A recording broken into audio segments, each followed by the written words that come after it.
Hey everybody, Aaron here. Welcome back to another anime review. Today we look at Tales of Zestiria the X, episode 9. So, this was a good episode.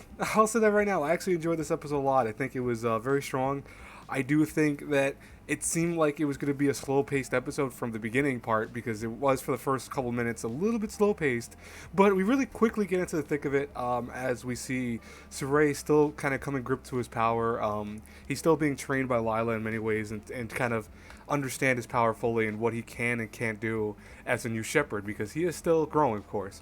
Now, the episode does switch immediately to Mikleo and him actually meeting one of the creatures from the game, of course, and as we know now will be of the series, Normans. Normans are little tiny seraphim that are more so like little cute, adorable creatures. I had to pick this picture because I think it's funny as hell.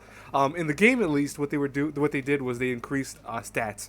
So if you found, like, for example, the first Norman we meet of the series of this, at least, is attack. Attack increases, of course, attack. You know, it's not really that hard.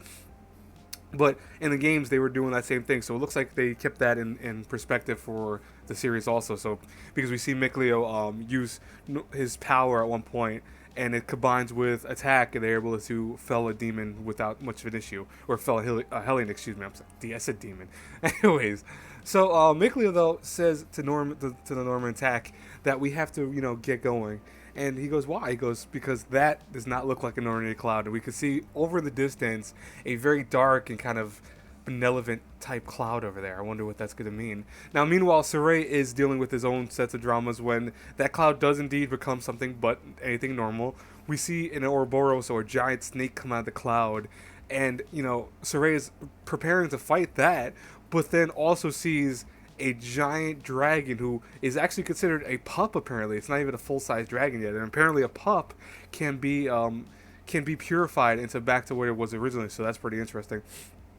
Now, what's cool, though, is that we see our first major transformation of the day where we see Edna and Sorey pair up their powers together to make his earth kind of spirit form, which is really cool. I mean, this is, honestly, I was telling my friends, this is my favorite form from the video game, so I really enjoyed this part because, honestly, this is just the coolest thing. I think out of all the powers he gets, this is the coolest one by far, just because he's got the giant fist and all that. He's so powerful that he fells the Ouroboros in one punch, trying just to more so to worry about the pup in the sky, but unfortunately, because it's so far away, even though he's able to fly towards us pretty far, he has to land back to Earth and is able to do that.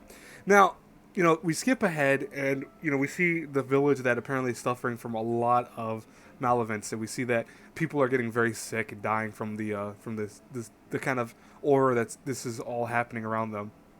We see Elisa there trying to take care of it. She runs into Sorey and the friends, and she's actually able to now hear the Seraphim without holding Sorey's hand directly because Sorey's power is growing as a shepherd, of course, as he's using more and more power. He's now able to convey, their emotions and their thoughts to Elisa without actually direct contact, which is really cool. But meanwhile, though, we do see some earth-shaking moments, and we have apparently the Hellion, which is the pup, come back again. And once again, Sorey goes into the foray and right away though realizes that it's going to be a hard battle for the sheer fact that without Mikleo there, he can't get distance towards the Hellion. So, the giant dragon or pup is too far away, obviously. Luckily, though, Mikleo does show up after having to fell a whole bunch of wolf Hellions, and him and Sorey actually go into the third form, which we have not seen yet, which is the water form. I mean, this is probably my more so my third favorite form of the game. My second probably would be the fire sword that, him and Lila are using, but, this is where now he could use the bow that Mikleo has and kind of just enhance his strength and is able to, not per se have no issue at first, but luckily with him, Sorey, and just their power combined together, they're able to actually vanquish the pup in one hit using a Azure Strike, which is really cool. It's the same tack from the game, which I liked a lot. And of course, we have the fist bump at the end for Sorey and Mikleo beating the dragon and winning the day. Honestly, solid episode. I mean, honestly, the fight scene toward the end was the best part, to me at least. I think it was the strongest scene. I mean, even the scene where they first have Edna and Sorey team up to, make the Earth form was awesome too. But I really loved the last scene because it just was, like, so impactful. It gave me goosebumps watching it. But anyways, guys and girls, that's it for this review. I hope you guys are happy that I finally got a Tales of Zestiria review up on time. I haven't done that in a while, only because I had to kind of wake up super early this morning, and I am wide awake for once, which is something that's rare.